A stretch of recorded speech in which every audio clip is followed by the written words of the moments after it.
I'm James Heaney, and this is Brief News Brief. Donald Trump welcomed the first foreign leader to the White House this week, British Prime Minister Theresa May. They held a joint press conference. This was Trump's first press conference since becoming the president. There's been a lot of hula-bala lately about how Trump is making the media out to be his foil and how he's trying to disenfranchise journalism. Let's watch now as he takes a question from a BBC reporter this morning at a press conference. Mr. President, you've said before that torture works. You've praised Russia. You've said you want to ban some Muslims from coming to America. You've suggested there should be punishment for abortion. For many people in Britain, those sound like alarming beliefs. What do you say to our viewers at home who are worried about some of your views and worried about you becoming the leader of the free world? This was your choice of a question. There goes that relationship.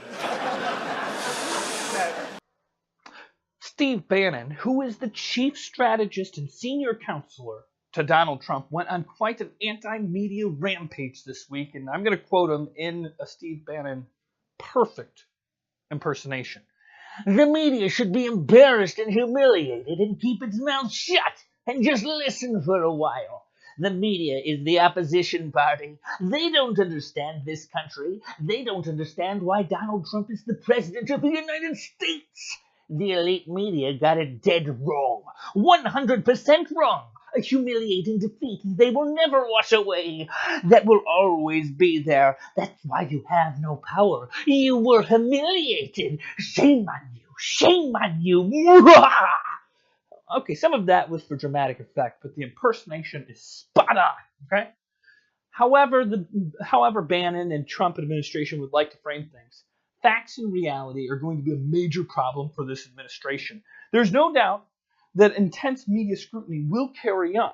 One thing I saw just today was somebody trying to talk about illegal voters and saying how people were illegally voting, and the example they gave is like, say there was this guy with Greg, and he's got one place that he's registered with Greg with 1 G and one place where it's Greg with 2 Gs. Let me tell you something. If your name is Greg with 1 G, your name's Reg. I'm sorry, your name's Reg.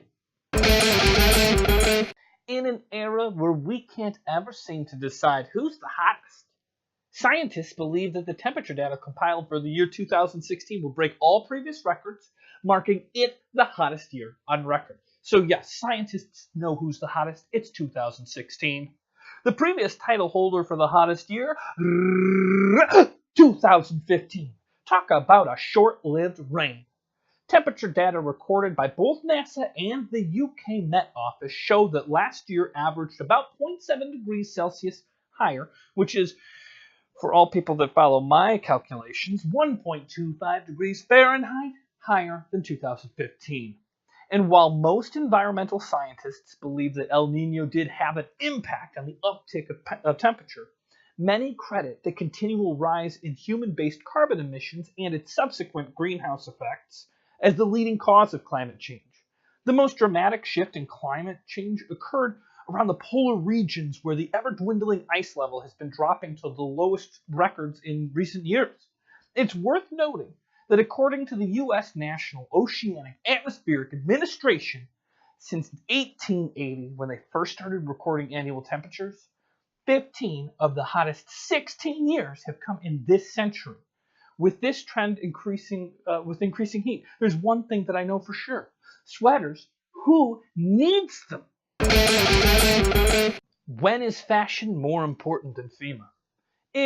It's clearly a problem if they need to make an official statement news. The Australian Red Cross is urging citizens to send money to relief efforts, not ugly sweaters that you've been trying to re-gift.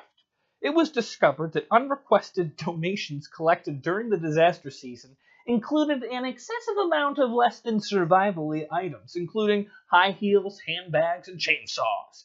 The burden of storage fees, man hours, and just general head shaking falls to local governments as they've been forced to sift through containers full of out-of-season things like capris and unopened boxes of shake weights just to find anything useful. Aid agencies are pleading for money, as it's the fastest way people can contribute.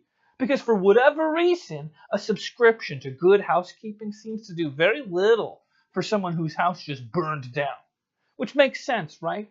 If you're going to donate anything, a good rule of thumb when gathering these items is to simply ask yourself, would they be mad if they didn't get a gift receipt? Now, if you answered yes, you're awful at Christmas. Just remember, donations should help people get back on their feet, not back into the dating game. Okay? It's poll tally time! What do you think of Trump's first week in office so far? Good Lord, is it over yet? And will the world end because of an asteroid collision? Well, the truth is, man dies, but the world lives on. You can't stop this world from turning. And finally, have you read the book 1984? It's 50-50. I should have included or seen the movie, because I think that some of us have seen that. That movie's good. I stand behind that movie. It is good. All right, new poll tally time. Not new poll tally time. New polls to be tallied. Here, is global warming real? Tell me the truth. I don't want any more lies. And have you ever donated to FEMA? Okay. Finally, last question. Is the media the opposition party?